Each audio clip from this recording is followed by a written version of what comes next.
San Massimo d'Aveia nacque ad Aveia, oggi conosciuta come Fossa, intorno al 228 d.C. La sua famiglia era cristiana e fin da piccolo Massimo fu educato secondo i valori della fede. Crescendo, sentì una forte vocazione al sacerdozio e decise di dedicare la sua vita al servizio di Dio. Massimo era un giovane di grande coraggio e determinazione. La sua fede non vacillava mai, nemmeno nei momenti più difficili. Egli parlava apertamente del suo amore per Cristo, diffondendo il messaggio del Vangelo tra la gente del suo villaggio.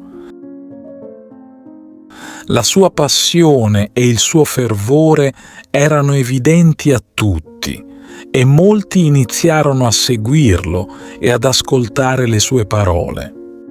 In quegli anni l'imperatore Decio emanò un decreto contro i cristiani. Era l'anno 249 e iniziò una terribile persecuzione che si sarebbe protratta fino al novembre del 251. Durante questo periodo di grande sofferenza, molti cristiani furono arrestati e uccisi. Massimo, nonostante il pericolo, continuava a predicare e a professare la sua fede con ancor più fervore. Un giorno il prefetto di Aveia venne a sapere delle attività di Massimo e ordinò che fosse arrestato. Nonostante le minacce e le torture, Massimo non rinunciò mai alla sua fede. Egli dichiarò con fermezza la sua devozione a Cristo, anche di fronte al prefetto stesso. La sua determinazione impressionò molti, ma infuriò le autorità. Massimo fu condannato a morte. Il giorno della sua esecuzione fu condotto alla rupe più alta della città, conosciuta come Circolo e Torre del Tempio. Con il cuore colmo di fede, Massimo pregava mentre veniva portato verso il luogo del suo martirio. La folla si radunò per assistere, molti con le lacrime agli occhi, colpiti dal coraggio e dalla serenità di Massimo. Quando arrivarono in cima alla rupe, Massimo rivolse un'ultima preghiera a Dio.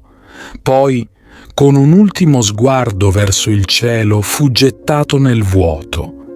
Il suo corpo si schiantò contro le rocce sottostanti, ma il suo spirito volò alto, accolto nelle braccia del Signore.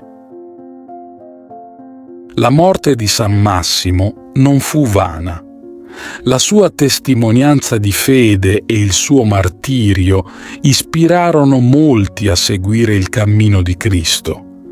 La sua memoria fu onorata dalla comunità cristiana e nel tempo San Massimo divenne il patrono principale della diocesi e della città di L'Aquila.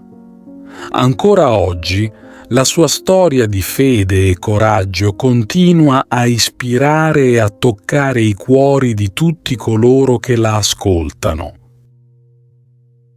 Ti invito calorosamente a iscriverti al nostro canale per darci supporto e permetterci di continuare a creare nuovi video che condividono storie ed esperienze ispiratrici. La tua iscrizione è un prezioso sostegno che ci motiva a condividere più contenuti di valore e a diffondere messaggi di speranza, fede e crescita personale. Grazie di cuore.